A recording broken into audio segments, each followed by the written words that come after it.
No takže čaute. A za chvíľku vyjde show Mama ožeň ma, a kde bude účinkovať moja veľmi dobrá dlhoročná kamarátka Zuzanka.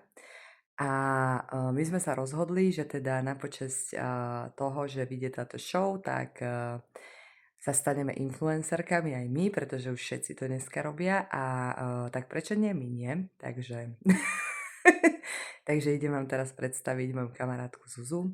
Je 3/4 a ona robí svoju obľúbenú činnosť. Toto je Zuza.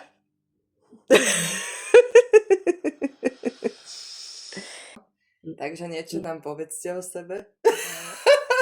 Poďte to potom, keď budem namalované. Toto je zmrzlina v minus 5 stupňovej horúčave.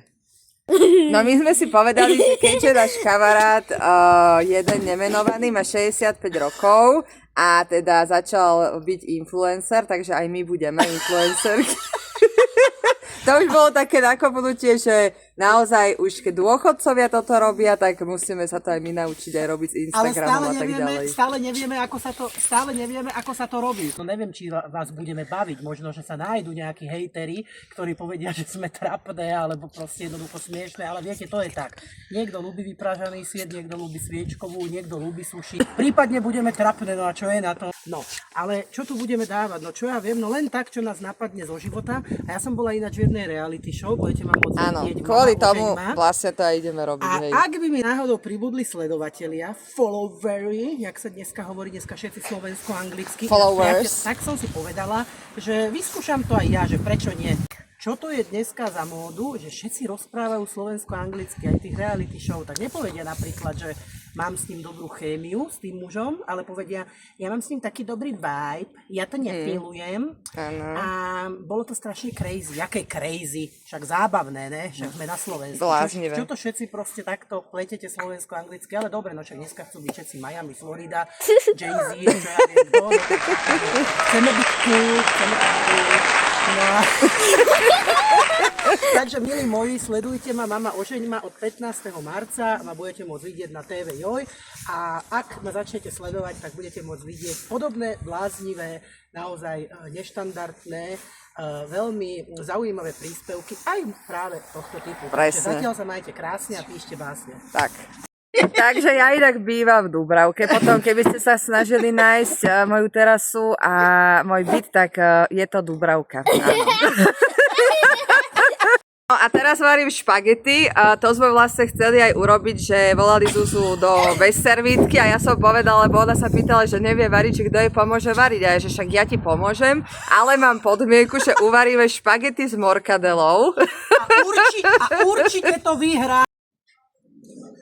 Priatelia, to je veľmi dobré. Sú to kolienka. S morkadelou, so syrom. A s kečupom. A je to veľmi dietné. Je to veľmi... Keď sa pozrete. Je to veľmi dietné. Je tam veľa bielkovín, vitamínov. No a majte sa! My dve chceme schudnúť, ale stále hovoríme, že až od pondelka. Takže dnes môžeme. Takže čo nám poviete o tomto jedle, keby sme išli do servitky, teda do bez servitky, tak by to podľa mňa chutilo, nie? Toto jedlo je veľmi výborné. Je to taká klasika podľa mňa, no nie slovenská. Ale si povedala, že je dobre ochutené.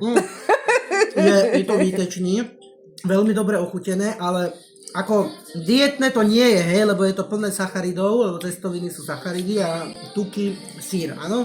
Je to naozaj veľmi dobré, chutí mi to, takže musím pochváliť túto perfektnú kuchárku, že Jamie Oliver sa môže schovať. Alebo takto, že počkaj.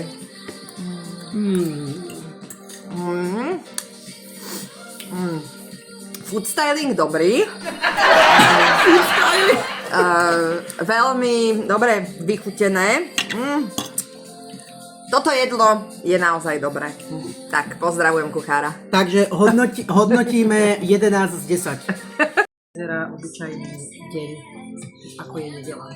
Malé dieťa, nie je teda úplne malé, kamarátkina malá. Pozdrav, bebečka. A maluje mi nechty. Dáme niečo aj takéto, čo sa týka manikúry, pedikúry. Nejaké videá. Videá? To video hovorím, vieš prečo? To Rebeka vymyslela, keď bola menšia, tak ona nevedela povedať videa, tak hovorila videa. Že robíš video? Video. A je to veľmi milé, takže to používam odtedy. Takéto vymoženosti teda neboli, takéto detské rôzne hračky. Ja som sa hrala iba s Barbiami, mala som aj skriňu, aj postel pre Barbiny a ešte Ja aj tiež Kena som- som mala fešného. Ja som mala tiež Naomi Campbell Barbinu, No. ktorá bola vtedy strašne drahá, lebo to bola značková. Veľmi drahé, Naomi Campbell. áno. A moja sestra malá mi obkúsala hneď prvý deň nohy na nej.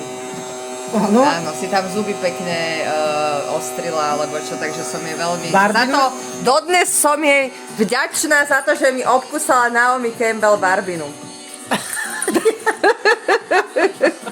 Vôbec sa nečudujte, že síce som influencerka, ale na mojom Instagrame je 0 príspevkov, lebo proste ja som fakt nevedela s tým robiť, takže idem to tam dať, idem sa naučiť s tým robiť, tak dúfam, že tam nepridám nejaké iné video, hej.